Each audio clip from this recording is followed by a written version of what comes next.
सर्दियों में जोड़ों का दर्द बढ़ गया। क्यों बढ़ जाता है? क्या हल है? ग़िज़ा कौन सी बेहतर है? एक मुकम्मल मालूमाती वीडियो।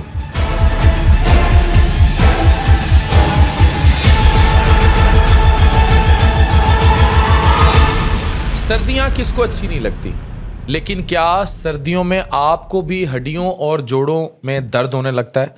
या अगर आप जोड़ों के दर्द का शिकार है, उम्र के किसी हिस्से में भी हैं, स्पेशली ओल्ड एज या ओबीस खवातीन यानी मोटापे का शिकार खवातीन, मेडिकली ये मौसम है जिसमें जॉइंट पेन ओवरऑल आपकी बढ़ जाती है, यानी जोड़ों की दर्दें, खासकर गोडों में दर्दें, कमर में दर्द और एकदम डबल हो जाता है।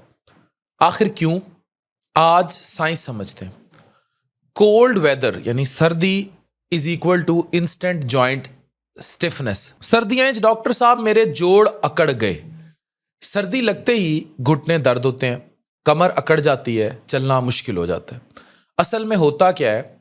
साइनोवियल फ्लूइड जम जाता है। अब ये क्या है, ये देखें और समझें। साइनोवियल फ्लूइड नॉर्मली एक स्मूथ तेल की तरह की लुब्रिकेशन होती है जोड़ों के दरमियान, लेकिन ठंड में ये थोड़ी सी रिलेटिवली थिक हो जाती है और जेली जैसी हो जाती है।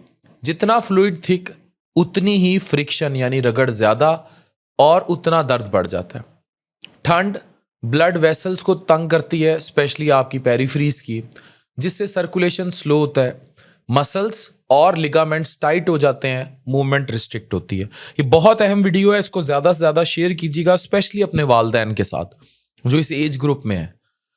अच्छा, एक चीज़ होती है, उसे कहते हैं बैरोमेट्रिक प्रेशर। ये भी लो होता है, जिसे जॉइंट लाइनिंग में हल्की सी स्वेलिंग आ जाती है। ये आर्थराइटिस के जो मरीज़ हैं उनके लिए ख़ास तौर पर पेनफुल होता है, जैसे बूढ़ी औरतें हैं, विटामिन डी की कमी है या ओवरऑल ओस्टियो आर्थराइटिस है, तो ये समझें। बहुत से लोग सर्दी में कहते हैं ठंड लगी और पुराना दर्द जाग गया, और ये बिल्कुल साइंटिफिक रिएक्शन है। अच्छा, फिर विटामिन डी क्रैश कर जाता है। विंटर का यानी सर्दियों का सबसे डेंजरस साइलेंट अटैक, पाकिस्तान की लगभग 70% पॉपुलेशन पहली विटामिन डी डेफिशिएंट है। दिसंबर जनवरी में सनलाइट एक्सपोजर हाफ हो जाता है, दिन छोटे, फॉग हैवी, घर में ज़्यादा वक्त और यूवी पेनिट्रेशन कम हो जाती है, यानी अल्ट्रा वायलेट रेस कम हो जाती है। विटामिन डी गिरते ही muscle weak, joint irritable, nerve conduction slow और हड्डियां सेंसिटिव, बहुत ज़्यादा सेंसिटिव हो जाती हैं। विटामिन डी लो हो तो होगा क्या? मसल वीकनेस, जॉइंट पेन, थकान, इम्बैलेंस, चक्कर, इवन मूड स्विंग्स भी बढ़ जाते हैं। इस कम्बिनेशन की वजह से विंटर पेन 2 गुना लगता है और रिकवरी स्लो होती है। फिर इम्यून सिस्टम विंटर मोड जब होगा, इसमें भी सोजिश ज़्यादा हो जाएगी। ठंड बॉडी के लिए बायोलॉजिकल स्ट्रेस है। इस स्ट्रेस पर बॉडी इन्फ्लेमेटरी केमिकल्स यानी सोजिश वाले केमिकल्स रिलीज करती है। साइटोकाइंस या प्रोस्टाग्लैंडिन्स नाम के केमिकल्स हैं, ज़्यादा बनते हैं। अगर आप रूमाटाइड आर्थराइटिस, गिंठियाँ वगैरह, गाउट, ऑस्टियो आर्थराइटिस या कोई पुरानी इस तरह की बीमारी का शिकार हैं, दर्दों की या जोड़ों की, सर्दियों में फ्लेयर गारंटीड होता है। सर्दी का एक और हिडन ट्रैप है पानी का गिर जाना, हाइड्रेशन ड्रॉप। प्यास कम लगती है, पानी कम पिया जाता है, जॉइंट्स ड्राई स्टार्ट हो जाते हैं, और जो साइनोवियल फ्लूइड है, ये जो जोड़ों के दरमियान पानी है, इसका लुब्रिकेशन पावर फर्दर कम होता है, सोजिश बढ़ जाती है और दर्द तेजी से बढ़ता है। पाकिस्तान विंटर हैबिट्स पेन को खुद इनवाइट करती हैं। रूम हीटर लगातार चलना बॉडी को सुखाएगा, डिहाइड्रेट करेगा। सिर्फ क्रीम्स लगाकर समझाना कि जॉइंट पेन कंट्रोल हो जाएगा, लेकिन अंदर से खुराक ज़ीरो हो जाती है, इंटरनल न्यूट्रिशन आपका ज़ीरो है। अच्छा, अब कुछ खुराकें मैं समझाने लगा हूँ। प्लीज़ इस वीडियो को अपने वालिदैन से ज़रूर शेयर कीजिए जो ज़्यादा इस चीज़ का शिकार होते हैं, बूढ़े माँ बाप जो हैं।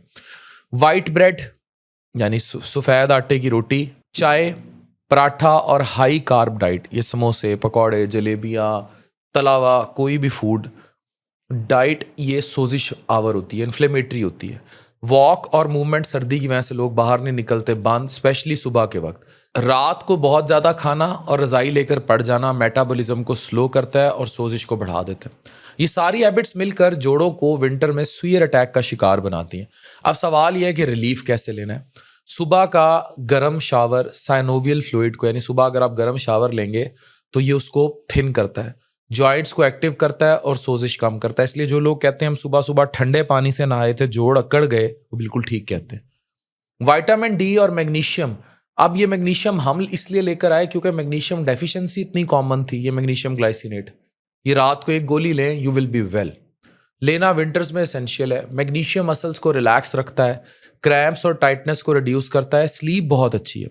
ओमेगा 3 फैटी फूड्स जैसे फिश, फ्लैक्स सीड्स और walnuts natural anti inflammatory compounds provide करते हैं जो आर्थराइटिस और मसल पेन दोनों को कंट्रोल करते हैं। रोजाना हाइड्रेशन, पानी पीना 7 से 8 घंटे, चाहे प्यास हो ना हो।